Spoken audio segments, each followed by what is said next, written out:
Ahoj, čau.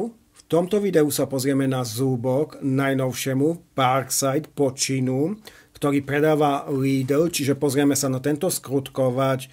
Je to 4V skrutkovač, iní výrobcovia udávajú 3,6-3,7 V napätie, ale je to isté, je tam tá istá chémia, čiže predpokladám, že tam bude 18650 Li-ion článok.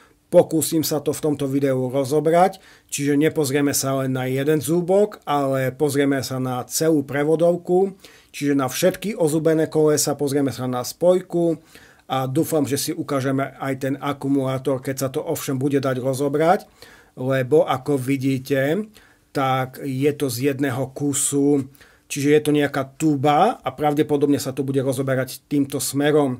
Tak som zvedavý, že či sa to dá vôbec rozobrať. No a ešte tu treba povedať, že Parkside sa inšpiroval pravdepodobne starším skrutkovačom Bosch Go 2. Už sa predáva aj 3, ale tá je o niečo výkonnejšia. Ale keď sa pozrieme na tieto parametre, tak vidíme rovnaká kapacita, rovnaké otáčky, rovnaký krutiaci moment, rovnaká hmotnosť a prakticky aj rovnaká veľkosť. Inak má to samozrejme aj tú spojku, aj ten Bosch Go má spojku. Samozrejme cena nie je rovnaká, ten Parkside skrutkovač stojí tretinu. No inak ešte sa samozrejme predávajú iné skrutkovače, existuje obrovské množstvo tých skrutkovačov.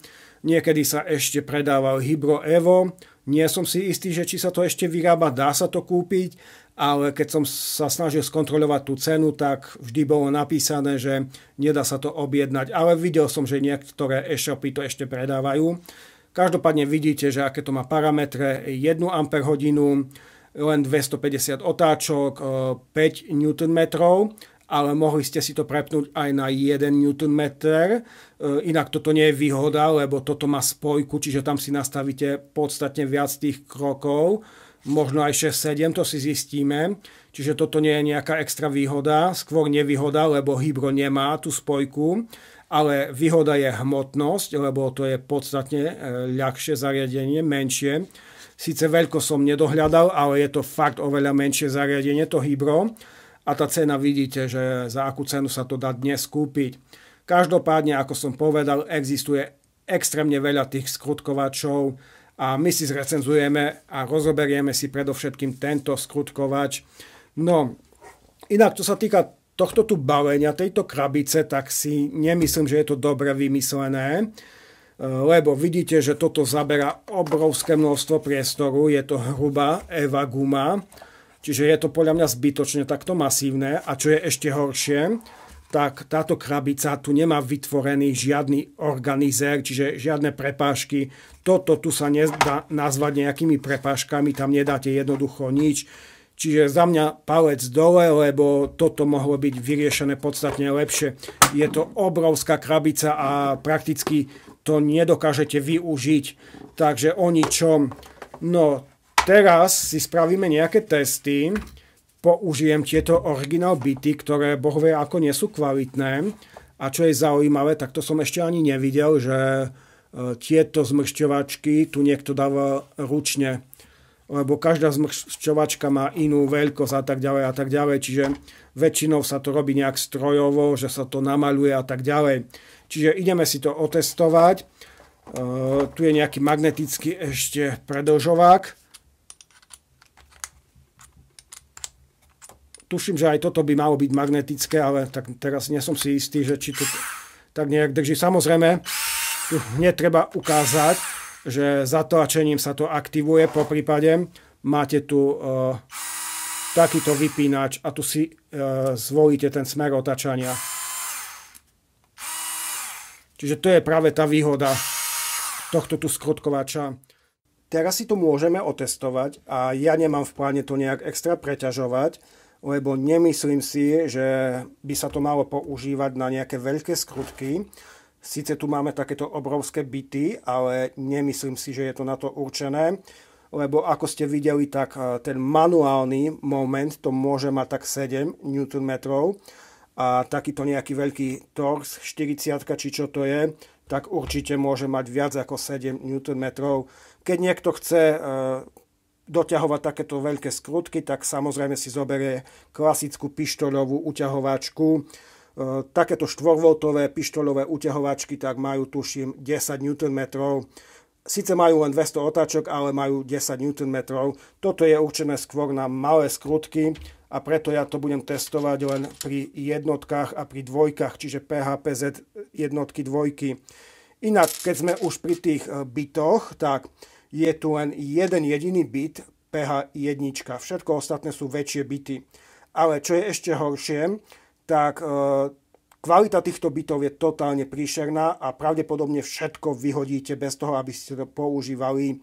Môžeme si to názorne ukázať, čiže mám tu klasický sadrokartonársky šroub do dreva a ja si zoberiem PH2, samozrejme. Toto je PH2. Všímajte, dúfam, že to zaostrí. Všímajte, že tu vôbec tam nesedí. Dobre, zoberieme tento.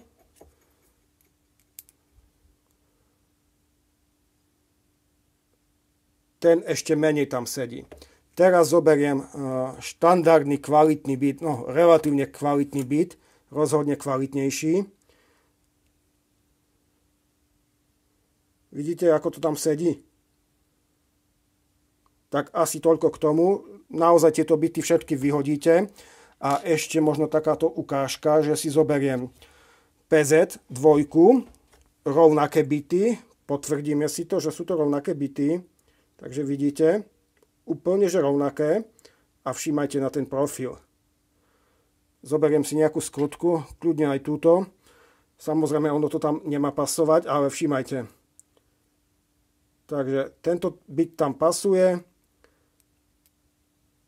A tento bit absolútne tam nepasuje. Čiže fakt totálne príšerná kvalita. Inak ja som ešte chcel vyskúšať, že či sa tam zmestí táto krabička malá. Bohužiaľ to takto nezatvoríte. Takže o ničom. Čiže ten prídavný materiál je totálne o ničom. Teraz si to môžeme reálne otestovať a ja medzičasom som už spravil zo pár desiatok testovaní, aby som jednoducho pochopil, že ako s tým pracovať, lebo napríklad pri vypínaní, tak to musíte rýchlo vypínať, lebo jednoducho si budete ničiť ten bit, ale to sa veľmi rýchlo naučíte. No tak poďme si to otestovať, čiže bez predvrtania, skrutka. Neviem, či vôbec niečo vidíte, asi si zapnem nejaké osvetlenie, moment. To by mohlo byť lepšie. No a ideme to otestovať,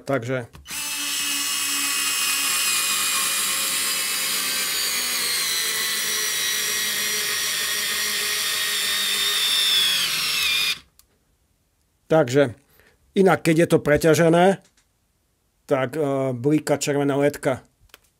Uvoľním zelená ledka. Takže vidíte, že to funguje. Je to dostatočne silné. Tak teraz naopak.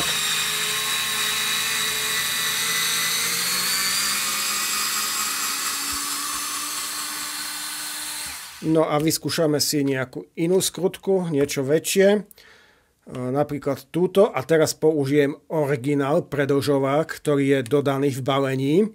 A to je totálna katastrofa, lebo všímajte, môžem aj takto vám to ukázať. Vidíte, ako to hádže? Takže opäť to zaskrutkujeme.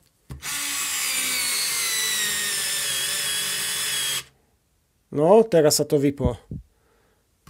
Uvoľním ešte raz. Takže je to tak na hrane. Ale to stačí. To jednoducho stačí.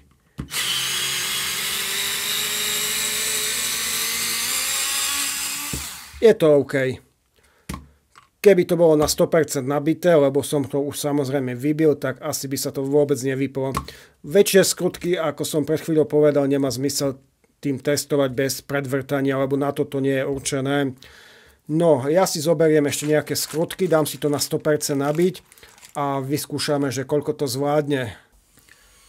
Základný test, ktorý sa má týkať výdrže, tak mám úspešne za sebou a musím konštatovať, že som spokojný, Ono síce to nie je super výkonný stroj, s ktorým môžete pracovať bez prestávky, to ani náhodou. Jednoducho prehrieva sa to, nemá to chladenie. Ale ako vidíte, tak svoju prácu zvládne. Trvalo mi to vybiť viac ako 30 minút, samozrejme s prestávkami. V kuse, keby som s tým pracoval, tak sa to asi zničí.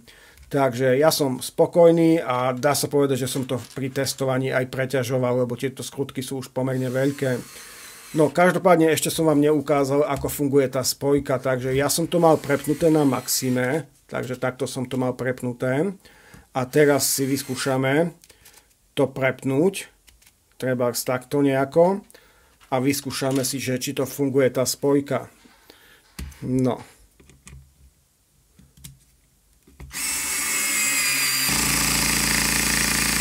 Takže vidíte, že to funguje. Môžem pridať trochu.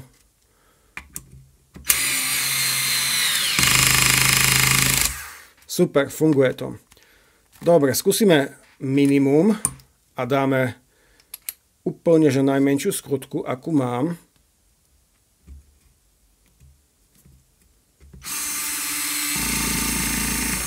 Takže je to dosť citlivé. Samozrejme, nejaké super miniatúrne skrutky to nebude. Ale na takéto nejaké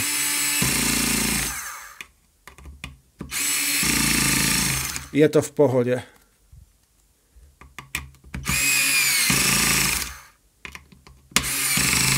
Takže za mňa OK. Analýzu si spravíme v ďalšom videu. V tomto videu som vás nechcel tým zaťažovať, že ako funguje tá prevodovka, ako funguje tá riadiaca jednotka, čiže nechcel som vás zbytočne týmto otravovať a preto nahrám osobitné video. Členovia už samozrejme to video môžu vidieť, čiže koho to zaujíma, tak ten si môže aktivovať členské, nestojí to vôbec veľa a ostatní jednoducho nech počkajú. Neviem, kedy to zverejním, možno to bude trvať niekoľko dní, možno to bude trvať niekoľko mesiacov, vôbec netuším. No, každopádne pre tých, ktorých nezaujíma tá analýza, tak si môžeme urobiť nejaké to zhrnutie. No a ja som bol spokojný s týmto skrutkovačom, čiže bol to dobrý skrutkovač, ako ste mohli vidieť, tak má to dostatočnú silu.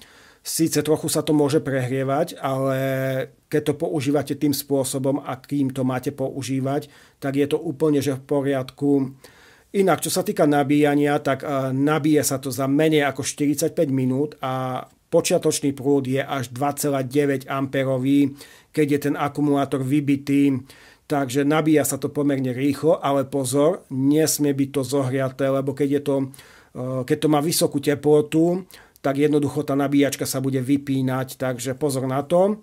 Ale hovorím, keď to používate tak, ako máte to používať, tak to vôbec nebude mať zvýšenú teplotu. No, čiže s týmto som spokojný. No a super vec, inak mal som to problém vôbec rozobrať, je tu takáto zrada, ale to si povieme až o tom v ďalšom videu. A s čím nie som spokojný sú tieto bity a prakticky toto všetko môžem dať do železného šrotu, je to nepoužiteľné, takže totálna tragédia. No, na záver videa sa chcem ešte poďakovať mojim členom, že ma podporujú a že môžem natáčať takéto videá. Takže ešte raz díky a čus pri ďalšom videu.